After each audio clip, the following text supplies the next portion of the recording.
Welcome to Foundation one by Danny and Claire. Welcome to Duchess of Emo. Hosted by Danny and Claire. Welcome to Foundations of Emo, hosted by Claire and Danny. Each episode we take one of our favourite bands and dive deep into their history and origins, reminiscing on our own emo roots along the way. Hello. Hello. Welcome. Say happy Wednesday. It's actually Sunday, but this comes out on a Wednesday. So. Yeah, so happy Wednesday to everyone listening. How are you? Grand, it's really because we've just had the chats and now it's like, oh, now we have to have them again and pretend we didn't. There wasn't really that much podcast relevant stuff that we were talking about. No. There was something we did not talk about the last time. Oh, yeah. Was it Seosin and Anthony Green? Didn't I send you that thing where he's like, oh, gone now again? And it's the other singer. No, you didn't tell me that. I think I did. I think I sent you a tweet about it. No, well. Or else I'm getting this I don't read wrong. my messages from Claire, so. Hey. That's the only music related music. Well, no, you went to an emo brunch. Sorry, I went to an emo brunch. It was... I don't know what was emo about it. There was music, except there was a DJ who was probably the least emo person I've ever seen in my life. But we asked him to play Hawthorne Heights and he'd never heard of them. At an emo brunch. Yeah. Hawthorne Like, Heights. excuse me? Like the biggest emo song of all time. Yeah. So I think eventually Joanne just like connected her Spotify. I have a feeling that happened. But we drank way too much Prosecco. But we got our money's worth, so it was very good. I made some new friends. Hello if you're listening. I doubt you are because I was talking absolute shite, but anyway. Claire texted me at one stage and was like, oh damn, I should have brought podcast stickers. I'm the worst ever. And I was out with my daughter. We were at the Lego exhibition. And I was like, oh, don't worry about it, whatever. And then a few years later, she texts me again and she goes, so I've just like talked to loads of people and got loads of followers on Instagram. And I was like, what are you talking about? She's like, I just told random people about the podcast. I was like, oh, so you're like very drunk. Yeah, I must have been so irritating. I say people were like, who is your one? I was like, hey guys, so I take it because you're here, you're like emo. So like, we have a podcast. We all listen to it. Give us a follow. Okay, bye. But they were really nice and receptive. There's one group of people who weren't, but whatever, we won't talk about them. They're not here anyway, so you can say what you want about them. Exactly. And another group, and we were like, we'll see you at Green Day. Because we're going to Green Day. So I made friends. Yeah, it's cool. That's good. They're from Carlo, I think, if I remember. I was very drunk. Oh my god. Like, so did they travel up for the emo Yeah. brunch? Traveling all this way to go to an emo brunch and it's not even emo. But you see, it's reminiscent of the days where you travel all the way to go to an emo band because they only played Dublin. Yeah, no, I understand travelling up, but I just feel like... I understand the concept of travel, Claire. That's how it works. I understand that people outside of Dublin sometimes have to travel to Dublin to come to these things. But I just mean, to come to an emo brunch where they don't even know who Hawthorne Heights is. I know. Now, the rest of the music they were playing was pretty good, to be fair. Okay. Yeah, there's some awesome hairstyles there as well. Oh, cool. Did people like dress up? So I don't know if they were dressed up or if it was their normal clothes, like, you know. Is that a costume or a way of life? Hard to know. You know what I mean? Shall we get into it? Yes, let's go for it. I'm kind of afraid it's going to be a long episode, which is why I'm anxious to get started. There's a lot to talk about. Okay. Today we're talking about the Ghost Inside. Did you know anything about them before this? Literally, nope, nothing, not a thing, not one thing. Okay, that's good. As I said last time that we talked, that this is kind of a positive one. It's kind of about a triumph over tragedy, Yeah. shall we say. That's some lyrics from one of their songs, so there we go. Okay. So let's get started. So in 2004, metalcore band A Dying Dream formed in El Segundo, California, comprising of vocalist Jonathan Vigil, guitarist Aaron Brooks, Josh Navarro, and Ryan Romero, bassist Tyler Watamanuk, and drummer Anthony Rivera. Under this name, they released an EP called Now or Never through Frontline Records, a Christian rock label based in California.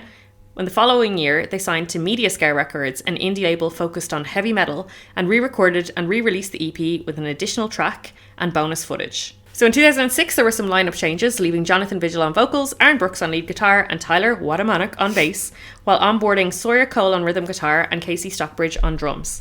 Shortly after that, they changed their name to The Ghost Inside, and in April 2008, they released their first full-length album, Fury and the Fallen Ones, through Media Scare. So just to say, I actually googled why do they change their name, Yeah. And I think they basically just thought A Dying Dream didn't represent them because they were doing really, really well. And then they were like, A Dying Dream sounds so negative and everything. So, I mean, not that A Ghost Inside is a very positive name, so but optimistic. they just felt like it didn't really represent them. So there's nothing very exciting. Scandalous. Okay. I was listening to a couple of podcasts about them, and they were so focused on touring all the time. They had this really cool mindset that I've never really thought about before, that they were like, if they were supporting a band and say there was like 500 people in the crowd, they were like, if we could get 10% of those people to like our band, that's 50 new followers in that city. And then in the next city we go to another 50. And that's, they were like really trying to build a really strong fan base, and they toured like extensively at this time. Smart. But I just thought that was really cool. Yeah. To do with the Fury and the Fallen Ones album, AllMusic claimed, it isn't remarkable, but generally decent. They say that the album is mildly inconsistent and less than distinctive, but has more pluses than minuses, and advised that the band is one to keep an eye on. Did you listen to this album? So that's the first album. Yeah. I did, yeah. Do you remember I texted you? Yeah. So Claire just texted me and said, what the fuck are you making me listen to? No, I believe I said, what kind of shit are you making me listen to? It's just the first song on the first album, and I was like, It's very screamy. yeah. Yeah, I don't know why. I just was like, this is going to be a lot for me to listen to if every single song is like this. But it wasn't, so it was okay. Okay. Because I hadn't really listened to them before. I'd heard one or two songs and I thought I liked them, but I hadn't listened to them like extensively. And I actually really enjoyed listening to them. All of, like, from the start, even from this album, I was like, okay, I like this. Having a little bop. Okay. So in June 2010, they released their second studio album, Returners, through Mediascare. It was recorded in the Brick Hit House in Massachusetts and produced by the owner, Shane Frisbee, which is an excellent Great name. It charted at number 50 on the US indie chart, and Sputnik Music reviewed it and stated, so basically what we have here is an album with issues, but once it picks up momentum, it doesn't stop. When it gets to that point, the weak beginning is easily forgivable, and you'll forget all about it by the time the record is over. Sure, this band doesn't cover any new ground, but they're damn good at what they do, and they've got heart. I kind of feel like that's how I felt. Weak Yeah. beginning. But, you know, then got into it. Returners was like one of their kind of bigger, or like most popular with the fans kind of Yeah. album, I think. So in February 2011, they announced that drummer Casey Stockbridge mutually parted ways with the band, and Andrew Saksik, nope, that's definitely wrong, former drummer and songwriter in For the Fallen Dreams, had been filling in on drums. In January 2012, they signed to Epitaph Records and headlined the Alternative Press Tour with Miss May I. They stated that Epitaph was their dream label as it was started by Brett Gurewitz from the band Bad Religion. In June 2012, they released their third studio album, Get What You Give, their first release through Epitaph. They said that at the time, everybody was doing screaming verses, melodic choruses, and they wanted to steer away from that trend. They were happy that Epitaph gave them that freedom and never tried to push them in a particular direction. I love that trend, though. But you know what? Like, when I first started listening to them, I was like, kind of wish they did a bit more singing, though. That's why I was saying earlier that I think these bands, it's not that I don't like them. I can appreciate the music, and when I listen to it, it's not that I'm like, oh my god, this is totally awful. But I can't sing along. Yeah. And I love singing along, so it's very, you know. I found, because there are bands that like just do a lot of screaming and don't have any singing, and sometimes I find like it's too much, but I found like they are quite melodic. Yeah. Like outside of the screaming, it is melodic, the music, so I think you can still kind of have a little bop to it even though he's screaming. So I found them a lot more palatable than other bands that scream a lot. And then they have like later on in the career, some of the songs are more singing as well. So they were happy that Epitaph gave them that freedom and never tried to push them in a particular direction. Then they wrote the song Engine 45 and realised it had the melodic chorus that they were trying to avoid. But they I listened to an interview with them about it, and they were saying like it couldn't have been any other way, like just that was the way the song had to be with singing in it. The album was recorded in the Wade studio, if you recall, in Ocala, Florida, and was produced by A Day to Remember's vocalist Jeremy McKinnon. Why do I have to recall that? Because I presume that's where he recorded all his music. But it came up on previous episodes, the Wade Studio. Oh. The inner CD case states that it's dedicated to vocalist Jonathan Vigil's brother Ryan. I actually meant to Google, like, what happened. Did he die? But I don't know. Oh. I did not Google. I got carried away with the rest of the story. It peaked at number 8 on the Billboard Top Hard Rock Albums and number 88 on the Billboard 200. They then went on a world tour throughout 2013 to promote it. This was the peak of their career. Can confirm he is dead. Vigil's brother, that is. Claire Googled it and it just says he died, but it doesn't say how. Yeah. So So in September 2014, Spotify leaked details of their forthcoming album Dear Youth, which was later released through Epitaph in November. I thought that was really weird. Just Spotify leaked it. Yeah, how did they leak it? I don't know if they like posted about it maybe before they were supposed to or Oh, yeah, something. I don't probably, know. yeah. It seems strange. This album was also produced by Jerry McKinnon alongside Andrew Wade of Wade Studios. It peaked at number 6 on the Billboard Top Hard Rock Albums and number 63 on the Billboard 200. It spawned 2 major singles, Avalanche and Dear Youth 52. In brackets. I don't know how else do you say that. During the writing of this album, the band state that there was huge turmoil between the members and guitarist Aaron Brooks. They stated that they were tired from constant touring and a little jaded with life in the band, and it all came to a head at this time. They said the album is about how they felt that they were stuck in life. Everyone around them was buying houses, getting married, having kids, and they were all on the road touring and coming home to their parents' houses. They said they felt stuck at 20 years of age, the age they were when they started the band. Oh, Yeah. that's sad. And they were touring so extensively and heavily from the time that they started. So literally like 10 years, basically, they were touring. And coming home to their parents. And yeah, and then going home to live with mum and dad. Which, you know, if you live in Ireland, Yeah, story of my life. it's like, you know, that's just how it is. But in America, you can move out of your parents' house. It's weird. It's this concept. Oh, and wow. Strange here. Yeah. Did you like this album? I did. I particularly like the song Avalanche. That's one of the ones Ryan actually sent me and was like, listen to this one. It's good. I found Dear Youth was a lot more, like, it's softer, kind of, like there was a lot Yeah. more singing and stuff like that on it. When I was listening to it, I think it was Avalanche and Dear Youth were like, I took my phone out to be like, what's the name of this one? Yeah. And then it turned out they were the big singles, and I was like, oh, I see why. Yeah, yeah. Because they stood out to me as well. So in January 2015, they announced on Facebook that they were parting ways with founding member and lead guitarist Aaron Brooks, leaving Jonathan Vigil as the last remaining original member. November 2015, the band were on the local onlys tour around the US. This was a cool tour where they kind of contacted bands in different cities, like bands that were from different cities. And when they were playing a home show, they'd go and play with them. Oh, that's cool. So they were just touring with all Yeah, these different, yeah, or not yeah. touring, but like doing gigs with all these different bands in the areas. So they stayed up late after the show on their tour bus watching a Star Wars marathon in preparation for seeing the new movie Return of the Jedi. They're just a bunch of nerds, like. And in the early hours of the morning of November 19th, 2015, the band were finally asleep on the tour bus, travelling between concerts from Lubbock, Texas to Phoenix, Arizona. With only 4 shows left in the Locals Only tour, the tour bus collided with a tractor trailer. The drivers of both vehicles died.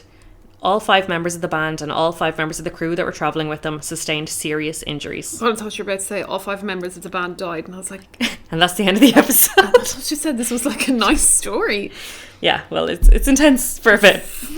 Jesus. I've seen pictures of the crash. Like, they crashed. They crashed. Basically, what happened was the tyre blew out on the bus, and the driver was trying to slow bus down to stop it, but it careened into the next lane, and then there was a head-on collision between that and the truck. Oh, the poor driver. Yeah, so the 2 drivers died, Oh, and all the lads were on the bus. all the lads. All the lads. But it was the 5 band members and 5 members of the crew, and it's really cute because they now refer to themselves as the 10. So 3 days later, the bassist Jim posted an update which was shared on the official The Ghost Inside Instagram. It said, "Hey all, Jim here offering a quick update. The last 48 hours have seen everyone's condition improve. We're surrounded by lots of loved ones and the vibe today is very positive. Asking again that you keep sending good juju our way and keep the families of the 2 drivers that lost their lives in your thoughts. It'll be a few more days before we share any individual details. If you've seen any of the pictures that are floating around, you know the serious nature of the situation, and I hope you understand the need for a little privacy and discretion. The doctors here are phenomenal, and we're in the most capable of hands. Thank you, thank you, thank you for the love and support. Life is swinging hard. We're swinging harder." Oh, God. So basically all the fans knew was like what they were seeing on the news. Yeah. Because obviously it was all over the news because it was a massive crash. And then they heard like they were naming the band and everything on the news reports. Yeah. And that's all everyone knew. they- So yeah. this was the first like update that anybody heard about it. So November 19th was the crash, and then the 1st of December, the guitarist Zach posted to Instagram, said, "Some of you may have read updates about our bus accident on the 19th. It was tragic, scary, something I can't put into words. Nothing can compare with the loss of our driver Greg and the other Stephen. As far as the band and crew go, we're making steps in the right direction. I don't want to give details on the other guys as that's their business. I've had about 26 hours of surgery fixing my feet, legs, hips, and might have another to go. I've never been happier to be breathing." Jesus. I know, it's so intense. sad, yeah. And I listened to a podcast. It's really, really good. It's called 1,333 Days. And it's a 4-part podcast series talking to the guys about the accident. God. And it's so intense. Like, Yeah. I was on the I was bus like, and that I was sounds like so in intense. a zone. I was like, fuck, listening to it. So a few days later, You Me at 6 announced a benefit show for the guys from TGI featuring support from Def Havana and Your Demise, who were formed especially for the show after splitting in 2014. You Me at 6 stated that all funds raised at the gig in the Underworld Camden would go towards the medical bills and funeral costs for the guys. Oh, fair play to them. That's So real cute. nice of them. And like all the guys were posting this on their Instagrams Yeah. and being like, oh my God, thank you so much for doing this. Like, they were so nice. That's so nice. So in January 2016, so a month later, the vocalist Vigil posted his first update via Instagram since the accident.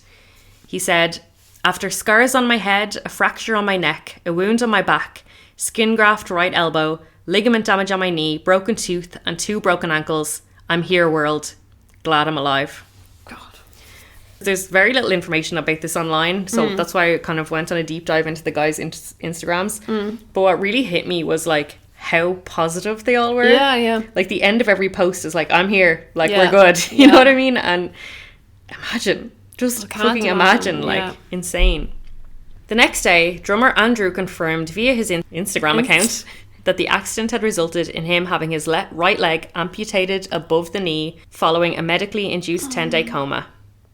He said, "Not gonna let it stop me. I don't care what anyone says. It's a long road ahead, but I will play drums again. Can't wait to get back on the kit." Oh my God, that must be so hard. And like the drummer to lose his leg. That's it. It could have been anyone else. Yeah. Could have hopped about the place, but not really him. Yeah. The drummer to lose a leg. And their music is very like double bass. Yeah, yeah. And just to not have a leg. And is still be insane. so positive about it. Yeah. It's so cute and it's Yeah. so heartwarming. And that's why I'm like, this is like a positive story, even Yeah, though it's yeah. actually coming out of tragedy. And then a few days later, Zach posted again showing how both of his toes had been amputated. Oh. They're just losing body parts left, right, and centre. Yeah. Vigil shared a statement from their label Epitaph advising that all profits from sales of the Ghost Inside albums worldwide would be given to the band directly to support them. Oh, So they actually said Epitaph were amazing at this that's time. so good, yeah. I heard on the podcast they were saying that like the manager of the band didn't know what to do because obviously it's not something you get trained in when you're a Yeah, band yeah. manager. Like what happens if the band crashes And loses they're all their limbs, and they're yeah. all in hospital. And what they did was first of all, the first thing they did was fly their families out because their families were living in different parts all over the country Yeah. and they were in a hospital in Texas, I'm pretty sure. So they flew the families directly to the hospital to be there for them. That's so good. And then there were so many parents and like family members around, it was like kind of overwhelming. So they got a woman who does tour managing or something like that. They actually got her to like manage the families basically.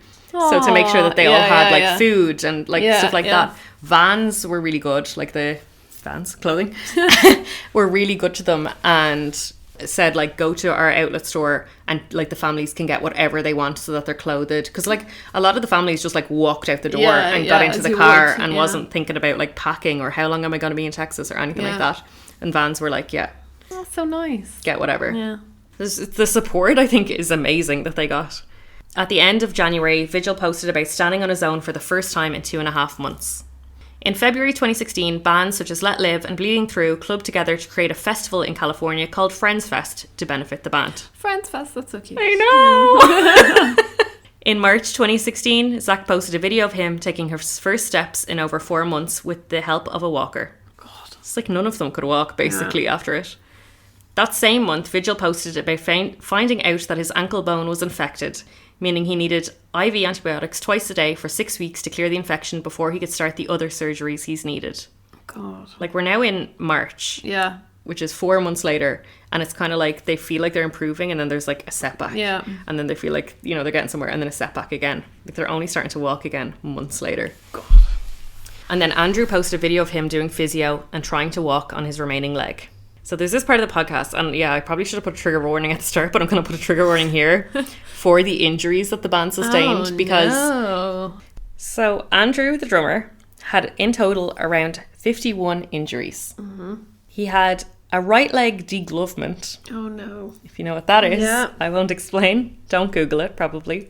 He got a traumatic brain injury, a shoulder injury, which is called a slap tear, which is usually gotten by what are they called? Pitchers? The people who throw the Oh, yeah. balls Yeah. in baseball. And then he got complex regional pain syndrome, which is a type of nerve pain in his right arm, which meant he lost mobility in his hand and has the sensation of pins and needles shooting up into his middle finger constantly. No, I'll just chop my finger off. And he actually said that, like, even though he lost his leg, he said the hardest part was actually, like, his hand being painful Yeah, all yeah. the time. He was like, was worse than losing his leg. Oh, God. So he also got a hip fracture, several broken ribs, a fracture to his upper middle spine, and that broken bone severed some nerves in his back. So the fracture in his spine, the doctor actually said to him, if that was like one pinky finger closer to the other side, he would have been paralysed. Oh, okay. So he actually feels really lucky that that Yeah. was the extent of his 51 injuries. So Singer Vigil tore his ACL, the meniscus in his knee was destroyed, he broke his left ankle, his back, he's missing a part of the flesh from his back, around 8 inches long, and he had to have a skin graft on his elbow. He was unconscious for a month after the accident and he got a brain injury. Oh, God. So he said he remembers nothing, that he was on the bus, he banged his head as soon as the bus crashed, Yeah. and he was out for a month. God, imagine that happening to you. Like, Yeah, he was just gone. But his girlfriend Kim explained how when he recovered, he was a different person. Like when he woke up, he said when she went in to see him, he was like a child. He kept putting his arms up for like her to pick him up.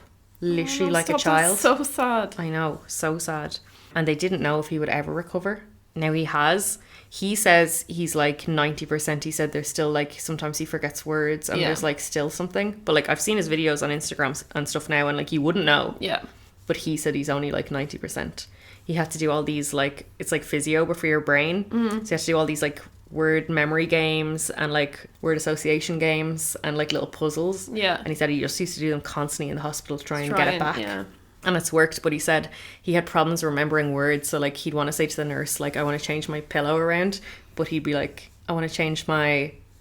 You just can't imagine that. 'Cause you know, And then sometimes he'd you say get, something, he'd be like, helmet. yeah. You know, but he meant pillow. Like you get just- that feeling where you're like, what's that word? Like, and you can't think of it. Imagine that being like constant. Yeah, yeah. But in a way, he said he missed everything. He missed Andrew losing his leg. He missed like finding out about, well, he obviously found out when he woke up, but like he missed a lot of the recovery of some of his friends because he was out for a whole month. So in his ankle, he lost cartilage.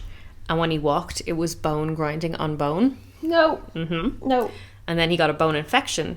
And he ended up having to get a fusion in his ankle, which means that his foot no longer goes up and down. It only goes slightly to the right and left. Weird. So he can walk now and he's no longer in pain, but he can't jump, run, or like have any kind of impact on his foot. Ah, who needs to run? It's fine.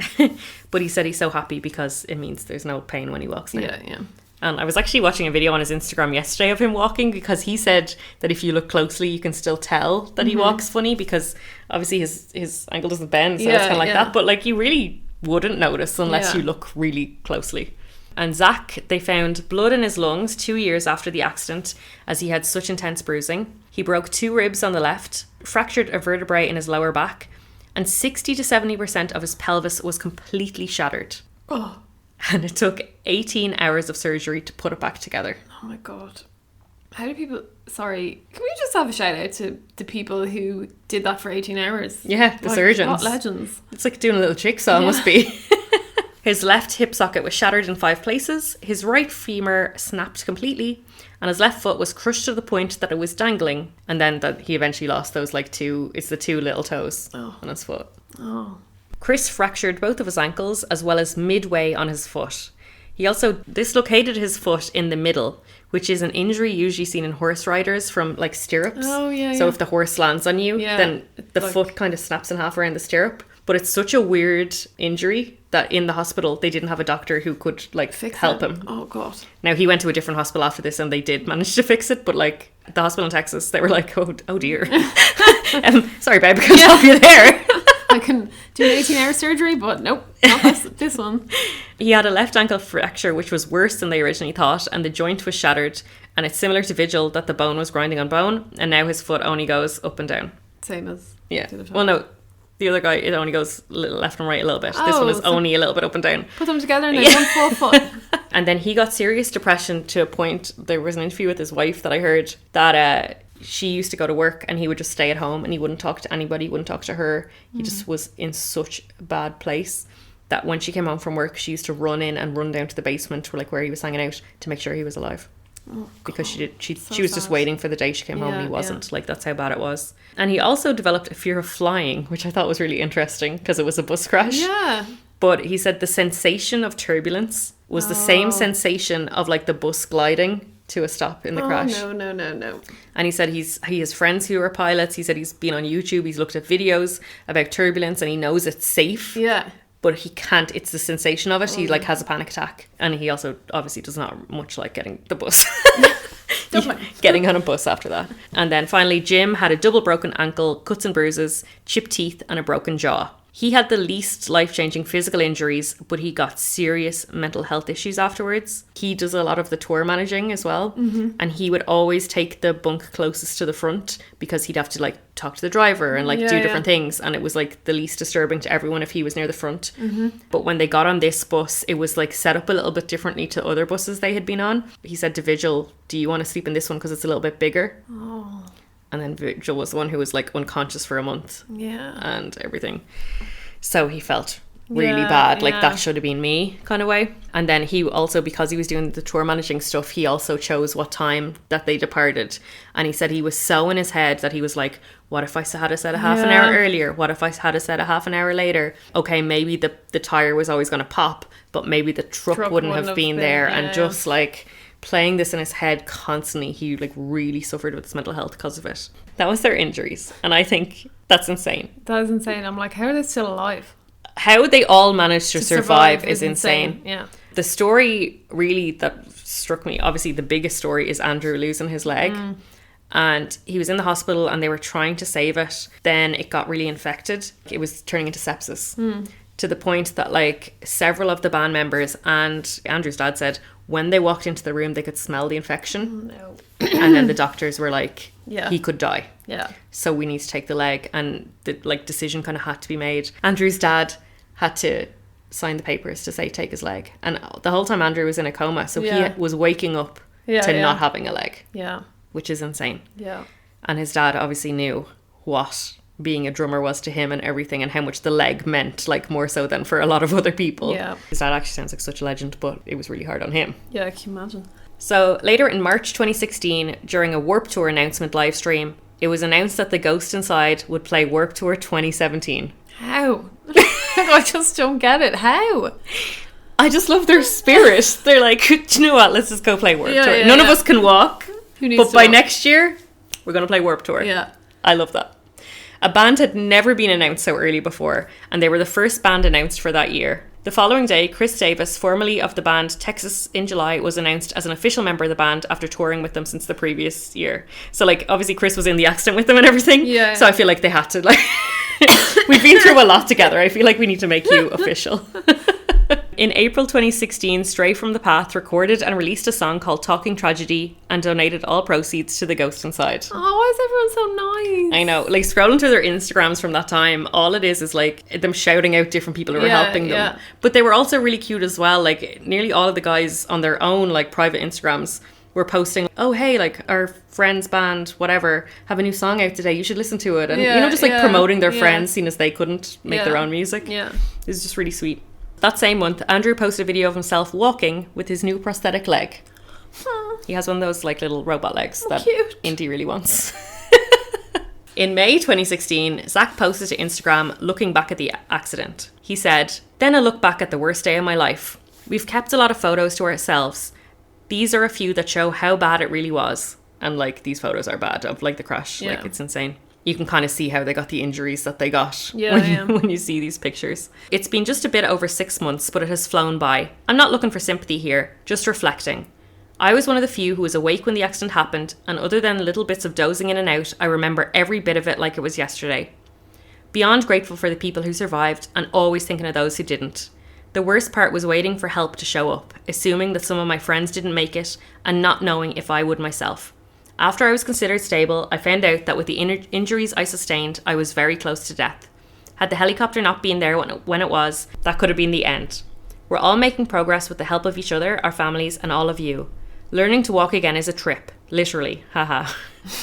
Don't take life for granted. You never know what lies around the corner. Thanks for the love and support. You're the fuel to my fire.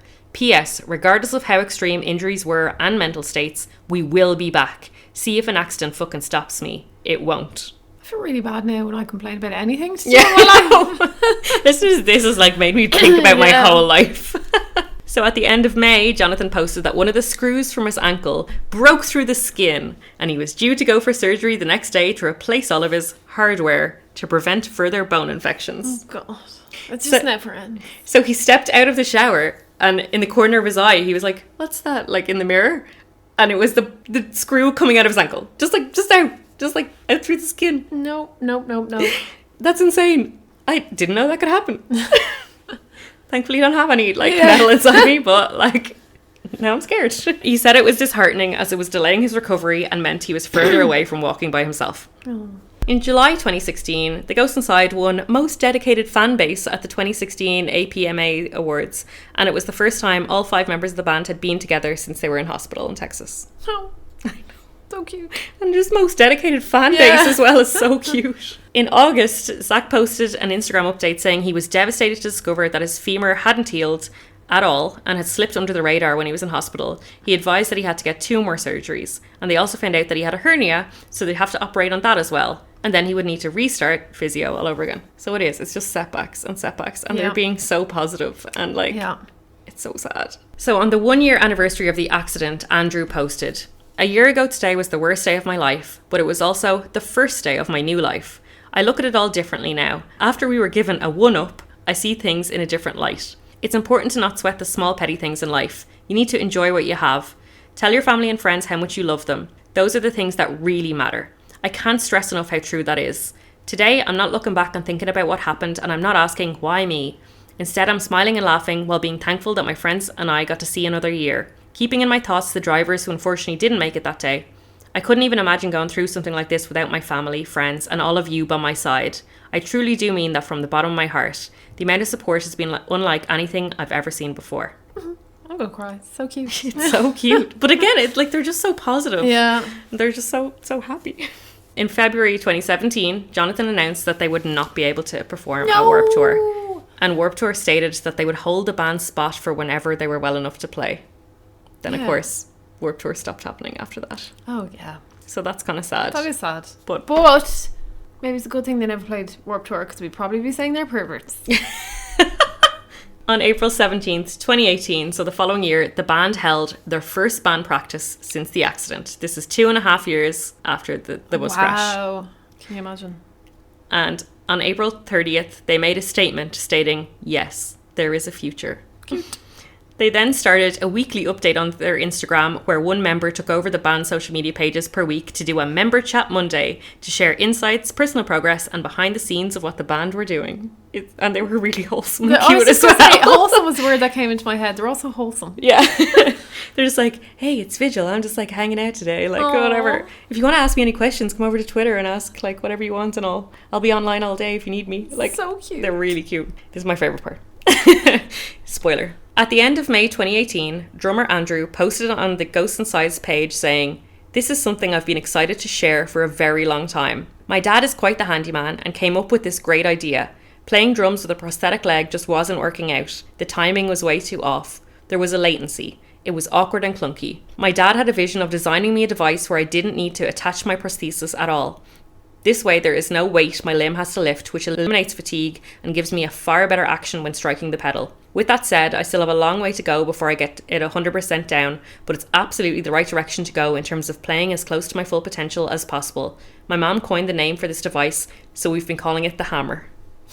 It is so cool. It's like a pedal that he uses like his limb to... That's insane. Because his dad said because he signed off on him removing his leg, Yeah. from that time he was like, I need to find a way that my son can play drums again. No, stop. And his dad worked in like, I think in car mechanics or something like that. Yeah. So like he was obviously handy. Yeah.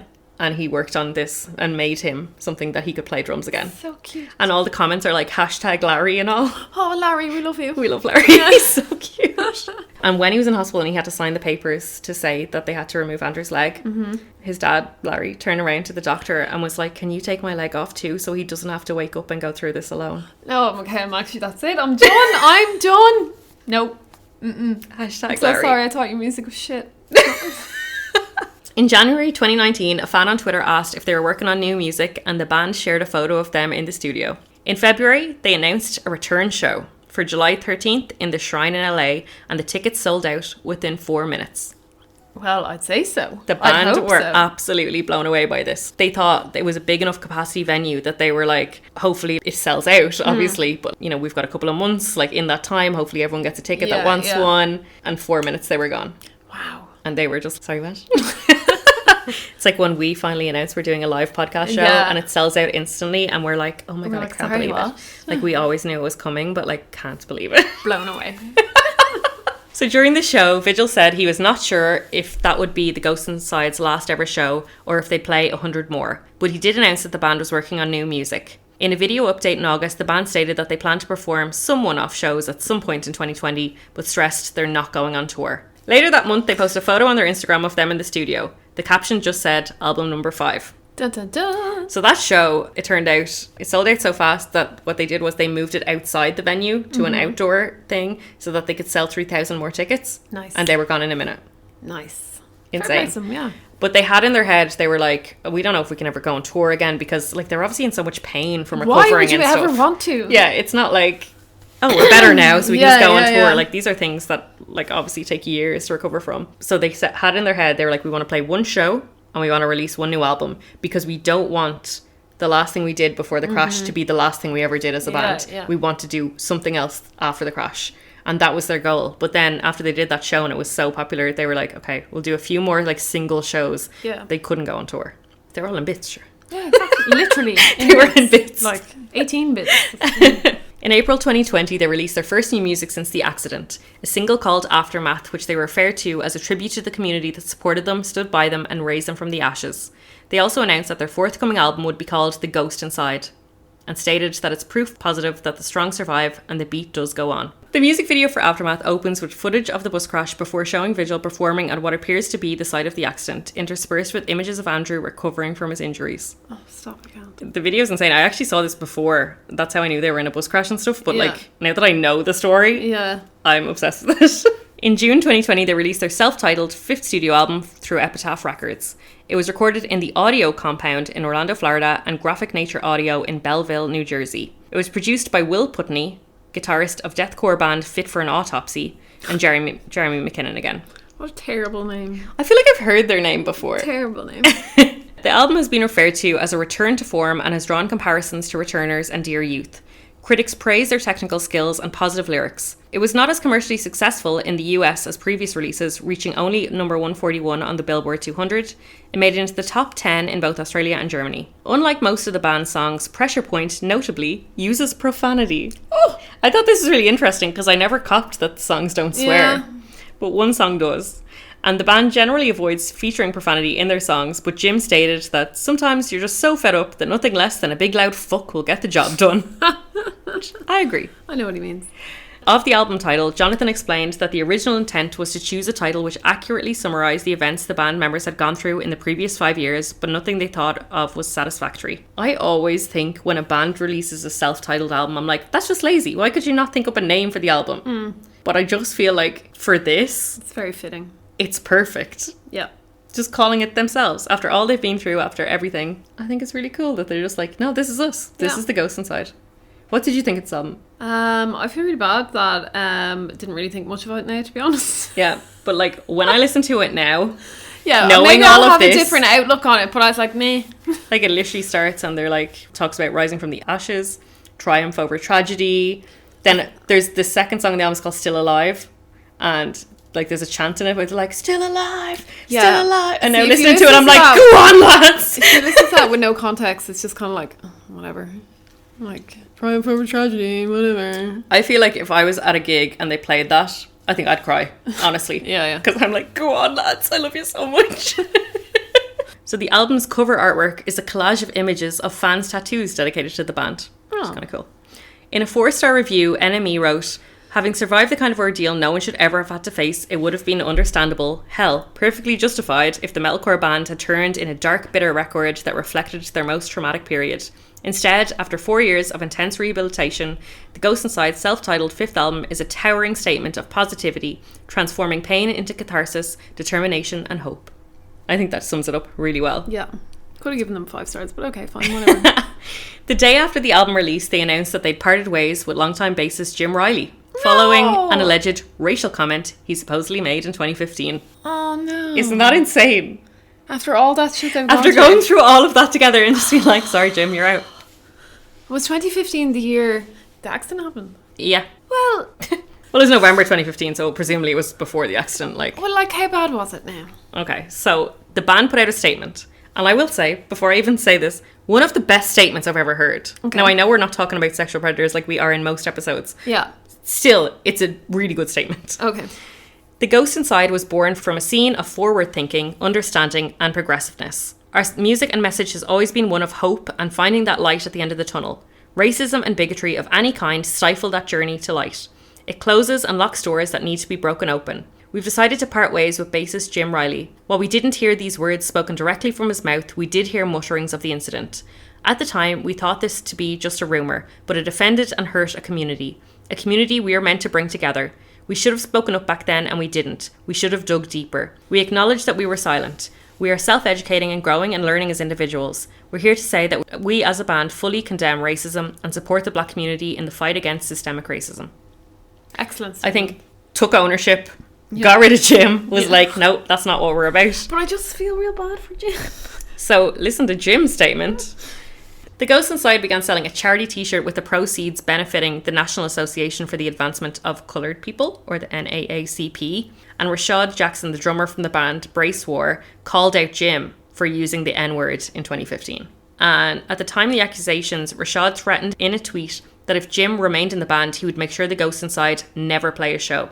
I mean, I still also feel it's a bit extreme, considering that they've just been through this accident, are just coming out the other side of it, are just starting to play again, and this guy's like, I'll make sure you never play another show. Yeah. It's a lot. Also, no, I just won't go there. Let's go. Okay, keep going. So Jim's statement, he said, Rashad called me out in 2015. I called him, he put the screws to me. I deserved it, and I apologised to him. He told me that wasn't good enough, and he was right. It's shameful and fucking embarrassing. I present myself as someone who gives a shit about progressive movements and ideas, and I was not living up to that. Because of that conversation, I had to take a big fucking look in the mirror and recognise a lot of bullshit that I was selling myself. I made too many excuses for being brought up without exposure to the black experience, and I should have been better. I make a conscious effort to purge stuff about myself that still sucks when I find it, and to be mindful that I'm just a passenger on someone else's ship in any movement related to black lives. He concluded, I'm sorry. I know that's not enough. I'm going to keep doing the work. That might still not be enough. I'm going to do it anyway. like, I just feel so sorry for him. I know. And like his statement And is amazing as well. I shouldn't feel sorry for him in the sense that, like, he shouldn't have used those words. And being in a big accident does not Yeah. condone your actions previous to it. But I feel like maybe that was punishment enough, Yeah. you know? I feel like the world does change so quickly, and I feel like we all like have said things in the past that were bad, or like 100%, done things in the yeah. past that are bad. And I feel like 5 years later, bringing it up and being like, "You did that." People change a lot in 5 years. Yeah, and like I said, like, have they not been punished enough? Yeah. So the situation got even messier when it was discovered that Rashad himself had used homophobic slurs online in the past. No. Well, I hope he So fucking he left wasn't the band. perfect either. Please tell me he left the band. I doubt it. Oh, for fuck's sake. In an interview that September, the band claimed that they reinstated Jim after determining that it was the wrong call to remove him from the group. So he came back. What? Why'd you put me through that? I know, because I had to go through it. For fuck's And when I sake. tell you this is the only piece of like drama or like controversy yeah. I could find about the band, this was the worst thing that they ever did. Is that not really awkward then that you have to be like... Well, the guys were like especially because of everything they'd been through with them, they were like, you did something 5 years ago before so much life-changing stuff has happened, and like they love him and they know him, and they were like, we know that's not you. Yeah, but why did I get rid of him then? They said they kind of acted rashly, and they kind of were like, okay, we have to do the right thing. And there was pressure obviously from fans and like from online, and they were like, I just feel like if you and me were in a really bad accident, touch wood, and then somebody was like, Danny used this word 6 years ago, I'd be like, and? Like, she, whatever. like, I know she's not racist. Like, I know she's not like that. I wouldn't be like, okay, get rid of her, and then be like, actually, sauce, maybe that was the wrong idea. I I know. just feel so like trauma bonded to you that I wouldn't want anyway. Okay. Yeah. No, but they took him back, and to be fair, like Jim said, obviously he was happy to go back to the band, but he was like, if it meant that the band couldn't play anymore and like lost shows and lost fans because of what I said, he's like, I would have rather leave the band than come back. Fair enough. So they are all back, which I'm very happy for. So in August 2020, they released a 4-part podcast series with Defiance called 1333 Days about their story. So this is where I got so much of my information, and it is amazing if you want to absolutely traumatize yourself and listen to something very intense. No, thank you. Like listening to the guy's own words tell the story, Nope. it's insane. And 1333 Days relates to how many days it was between the crash and then that gig at the Shrine when they came back, Figured. which is cool.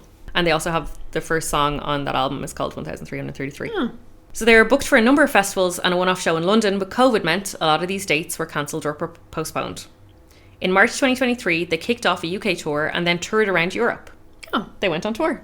See, that documentary podcast was 2020, so that's kind of like the last I heard. So now obviously we're still another 3-4 years on from that. Yeah. So they in July and August of last year, they went on tour in the US supporting Under Oath, and then they went on a South American tour at the start of this year.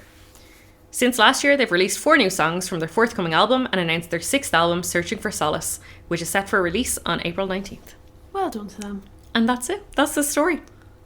I feel real sad that I didn't like them, you know? And I still don't. As in, will I ever be like, I'm going to go listen to the Ghosts Inside? No.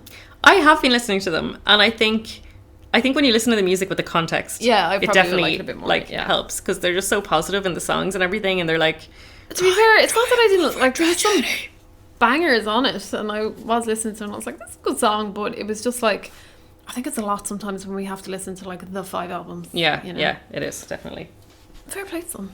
I know. I just love just the positivity and the fact that they're back out there touring again. They just went back to it, like. And you know what? I feel like us recording this episode has been a reflection on the journey as well, because it's taken us a long time to get here. We've had like a calamity of an episode.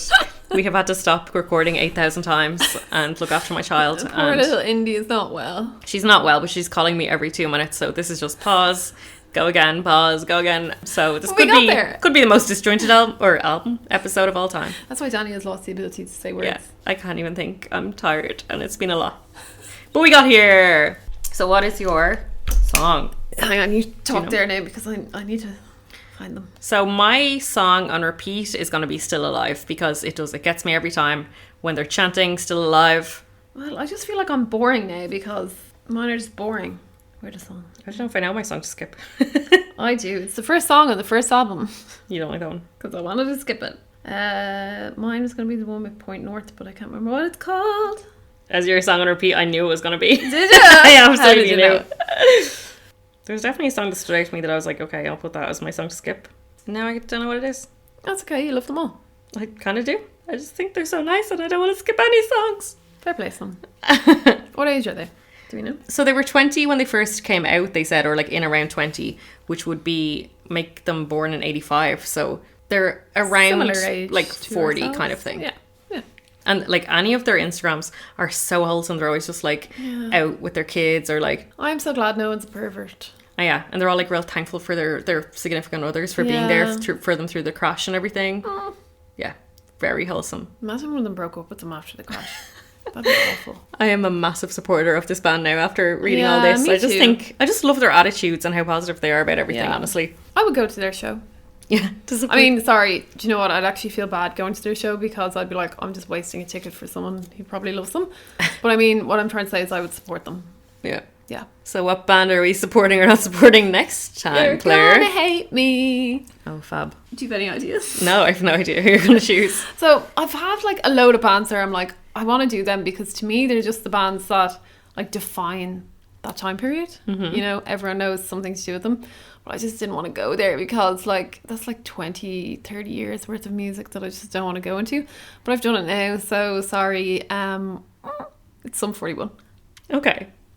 I think that's going to be an interesting one. They were actually Yeah. on my list to do. Yeah, I feel like Derek has a lot of he stuff. does. But also, it's like bangers. Yeah. They do have bangers. Like everyone knows that song. So, and I'm going to see them. So I was like, well, I have to listen to them anyway. So that's what we're going to do. Okay, cool. Not No, so I'm bad. interested. Like, Yeah. I know they have a lot of albums and a lot of music to I get think they have through. like 8 to be honest. But you probably know the first 3 at least. I don't think I've ever listened to like one of their albums fully through. They're all pretty much the same song on repeat. That's how I feel about them as a band, honestly. yeah. But maybe they'll change by the next time we record. Probably not, but because I think they've announced they're like breaking up now. So Yeah, after it's this. like their final tour. Yeah. I haven't got a ticket, and I have that like FOMO. You'll So I'm probably like, get I'll a never be ticket. able to get to see them, even though I've never wanted to. But But you do now. You might after. maybe I will. Yeah. Maybe I'll be buying a ticket to Sum 41 after this. Yeah. Guys, let us know what you think of the Ghost Inside. Yes, go support them, just because they seem like such lovely men. Such lovely men. Which, do you know what, is a rarity for Yeah, us to say. we don't on say this that very podcast. often. I don't think we ever say it. Yeah, and Apart you can, from Mike Shinoda, because yeah, we love him. But you can support us by following our Instagram. That would be good. Yeah. So we're Foundations of Emo on Instagram and TikTok, and we're Foundations Emo on Twitter. But thank you for listeing. Okay, thanks. Bye.